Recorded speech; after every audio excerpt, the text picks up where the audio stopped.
Chapter-7 Dakshineswar Days. For about 13 years, the Holy Mother lived at Dakshineswar with short intervals, now and then when she would go to Jairambati. At her father's house, she lived a very hard life, but her life at Dakshineswar was even harder. Whereas at Jairambati, she had freedom of movement and always enjoyed fresh air, at Dakshineswar, she was cooped up in the Nahabat, a small room not more than 50 square feet. The master himself used to say, "When a free bird is kept imprisoned in a cage, its health suffers." And he was anxious about her health. So considerate was he that when there was nobody near the Nahabat at noon, he would ask the Holy Mother to visit the ladies of the locality and escort her as far as the temple gate. She would return in the evening when the service began in the temple, and all people would be drawn there. She was very shy by nature, and hardly anybody could see her through, though she lived at Dakshineswar for such a long time. An officer of the temple once remarked, "We have heard she lives there, but never have we seen her."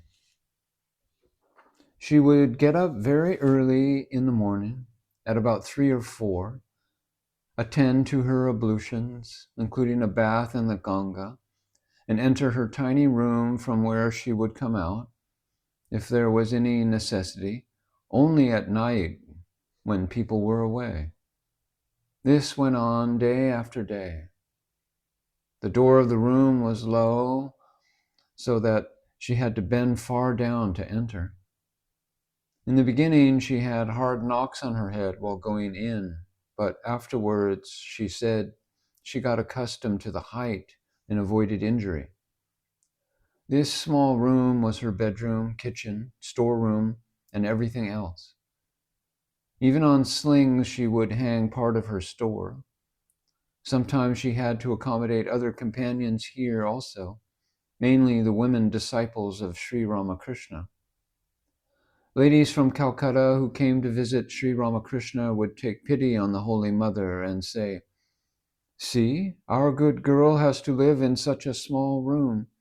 She is, as it were, in exile like Sita." In the beginning, she had to cook only for 2 or 3 persons, her mother-in-law, the master, and the like. But as the number of devotees of Sri Ramakrishna began to swell, she had to cook for more and more people. On a birthday of the master, she had to cook for 40 or 50 people in that room. Sometimes she had to cook to suit different tastes. Naren, the future Swami Vivekananda, would like thick gram soup. Ramchandra would ask for chapatis. Another devotee, Rakal, the future Swami Brahmananda, preferred khichdi. Sometimes at odd hours she had to arrange meals for devotees, but the Holy Mother was always equal to the occasion. She was never ruffled, never annoyed. She was sweetness itself and all motherliness. With how much care did she attend to the needs of the Master? She was all attention to him. In external behavior, Sri Ramakrishna was just like a child. She had to coax and cajole him to take food. He would be frightened if the quantity of rice in his plate looked large. She would therefore press the heap so carefully that it would look small. She would thicken the milk by boiling, so that he could not judge what quantity of milk he was taking. Sometimes she had to suppress the truth about the quantity of food he took. She said that it was not wrong to take the help of a fib as regards food under such circumstances. Sri Ramakrishna used to say jokingly that there was this great need of having a wife. She can cook for the husband. When the Holy Mother was away, he would be in difficulty and feel nervous, for nobody else could take sufficient care of him. The Holy Mother and Sri Ramakrishna stayed in 2 rooms about 75 feet apart, but sometimes they would not meet for months. Still, what a great warmth of feeling existed between them. The idea of husband and wife was completely obliterated between the two, but no married love could compare with the great intensity of love that they had for each other. A little headache of the Holy Mother would make the master anxious, and he would say, "Ramlal," this is Sri Ramakrishna's nephew, "what shall we do? She has a headache."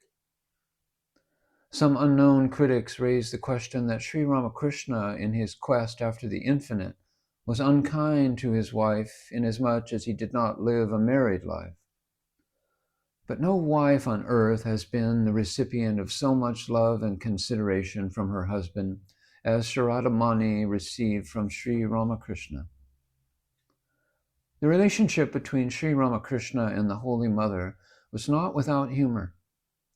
Once, while she was staying in the cottage built by Shambhu Malik, Sri Ramakrishna went to her in the evening, but as it started raining heavily, he could not again return to his own room that night. At this, Sri Ramakrishna remarked to her, "I am staying here just as the temple priests go to their family houses." Once a woman came to Sri Ramakrishna in great agony of mind, seeking peace, and he sent her to the Nahabat, saying that in that house lived one who knew the remedy. When the woman approached the Holy Mother and repeated what Sri Ramakrishna had said, she understood the joke that was being played upon her. The Holy Mother explained to the woman that she was nothing, and that Sri Ramakrishna was everything, and sent her back to him. This was repeated a couple of times. At last, the Holy Mother gave the woman a bilva leaf used in worship, which had a miraculous effect on her life. Once there was a controversy as to who between Sri Ramakrishna and another person was fairer in complexion, and Sri Ramakrishna proposed that the Holy Mother should be the umpire. Both the competitors walked side by side in front of the Nahabat so that she might see and judge.